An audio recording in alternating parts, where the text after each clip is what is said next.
Really? That tax avoidance is a loophole? Hmm. The tax legislators know better than that. You yourself, you know better than that. Tax lawyers know better than that. Tax accountants know better than that. Even business owners, they know better than that. That it is not a loophole. This is just a statement often used, but the truth of the matter is when we dig deep, we know that it's not a loophole. Tax avoidance actually is deliberate. And the list of tax evasion too, we are going to look at it, the difference between tax avoidance and tax evasion, and how we can maximize or pay less, because invariably that is what the taxpayers want to happen. And you see, government too knows that people will not pay taxes, or we want to pay lesser amount of taxes, and also to incentivize and to make people pay, possibly willingly, or at the end of the day government is able to get more from the citizenry so that the public goods and public services can go on. So they make all those duly diligent, meticulous provisions in the tax laws and rules to help and attract people towards it. Some of them is for the purposes of business development, territorial development, area development, or sectoral development. They are legitimately put there, they are deliberate, they are not loopholes. So having established that government actually puts all those areas that we call, or the advantages to taxpayers, in which we term loopholes, that they are not loopholes. What are tax avoidances and what are tax evasions situations? Let's take it one after the other. When we're talking about tax avoidance, it's a situation in which taxpayers arrange meticulously their financial affairs, tax planning, having the knowledge of where the exemptions are, where the claims are, and how to go about them. They are in the tax rules and tax laws. So when we plan right correctly tax our tax payments or tax liabilities, we pay less because we are actually driving towards what government or areas government expects the citizenry to develop in the economy. Let's take for example, we can decide to say under tax avoidance now, we don't want to or pay less of VAT, value added taxes. You know what? There are areas, there are sectors that could claim exemption to this. For example, education. In educational sector, many of, not all anyway, many or majority of the transactions there, except some few and updated rules.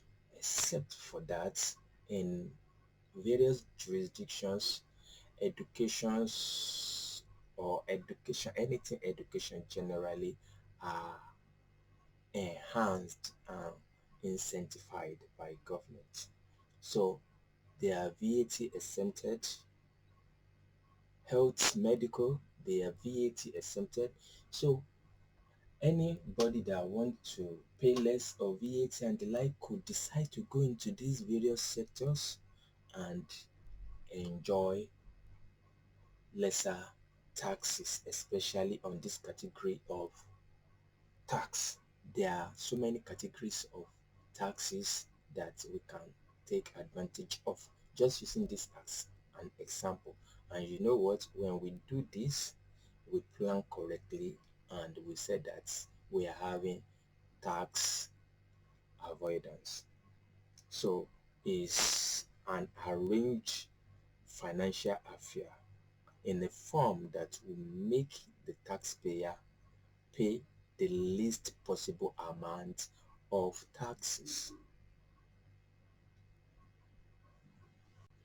Another example that easily comes to mind is payee for people in employment, and there are also provisions that we can lay claim of and pay less of taxes, like health insurance, housing insurance, and so many others.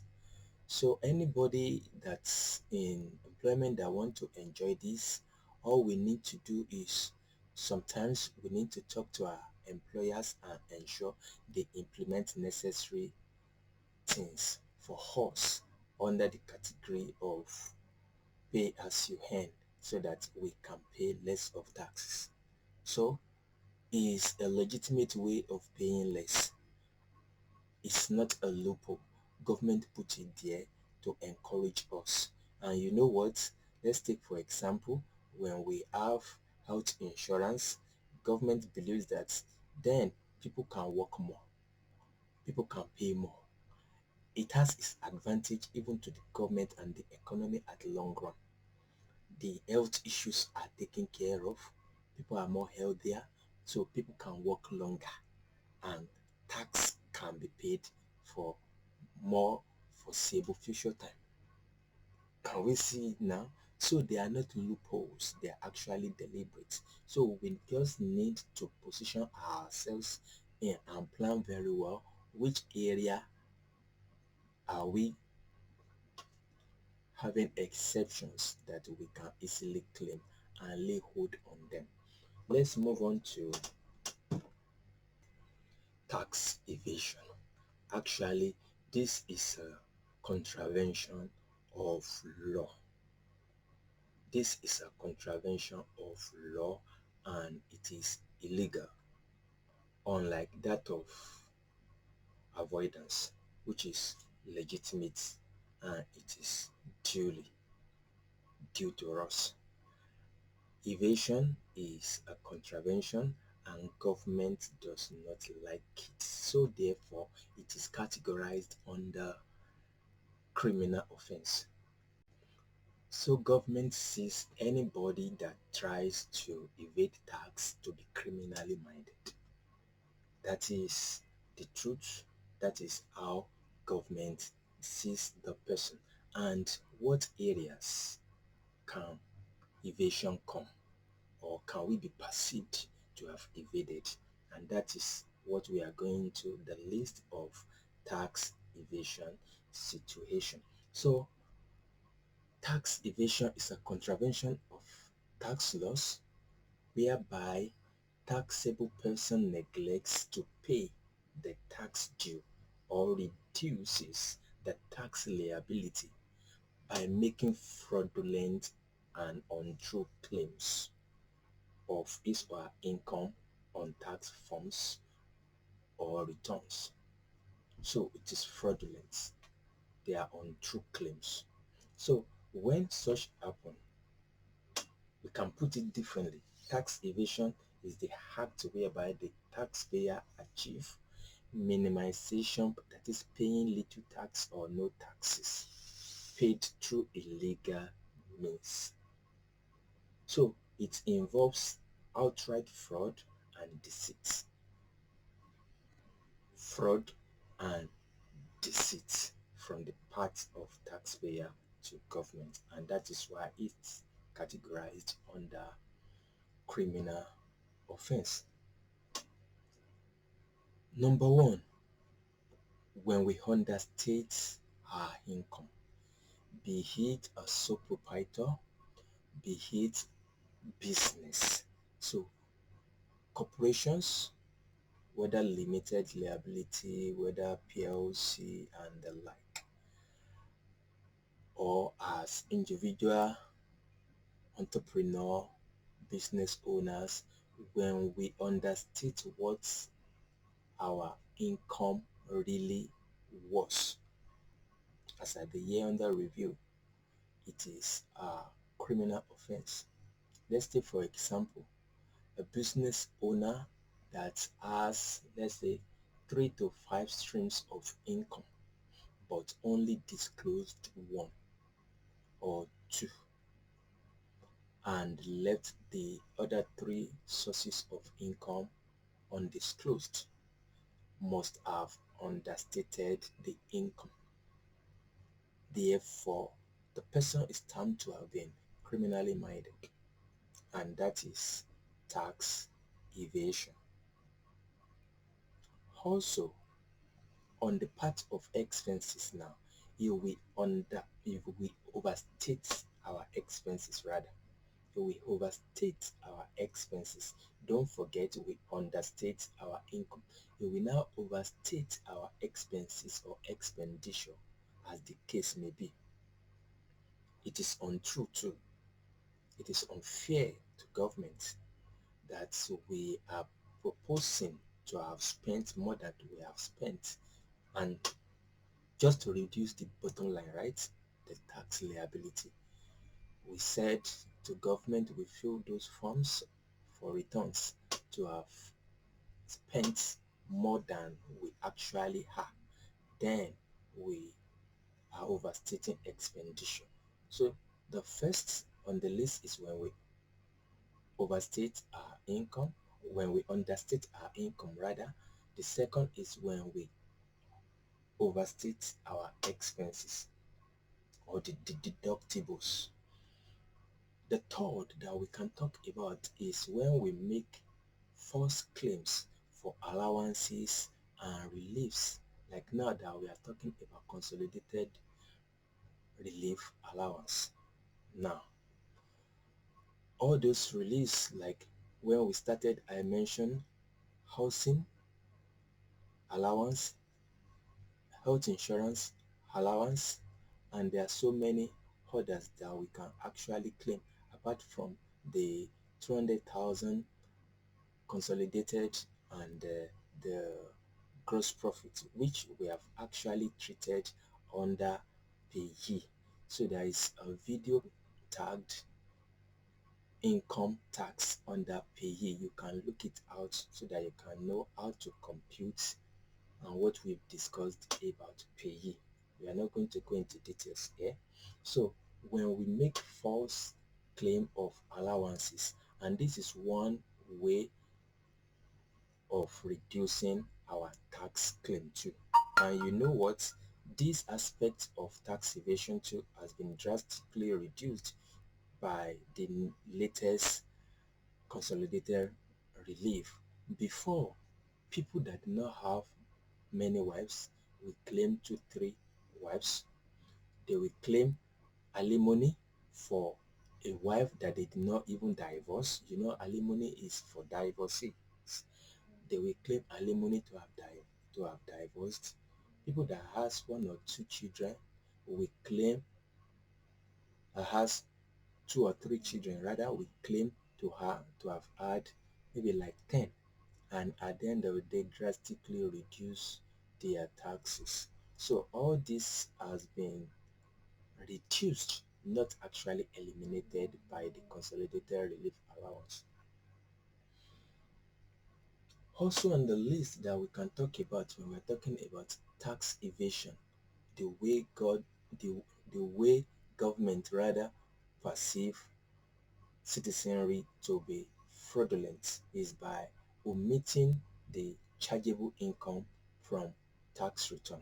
Omission of chargeable income from tax return, and this can fall under the category of non-disclosure, where we do not disclose an aspect of our income which we know are not exempted from taxes, but we do not disclose them. So these are some of the list of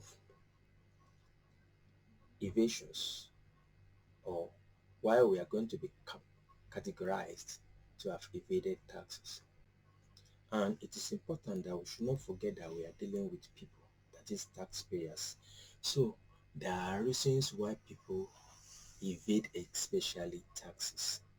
One of the reasons is when people perceived that the tax system is unfair to them. When people perceive the tax system to be unfair or lack of governance and transparency on the part of government, they may encourage tax evasion. Apparently, because it's a criminal offense, the evasion of tax, the tax evaders can be charged to court. Tax avoiders cannot be charged to court. Tax avoiders cannot be charged to court. You will remember the case of Donald Trump.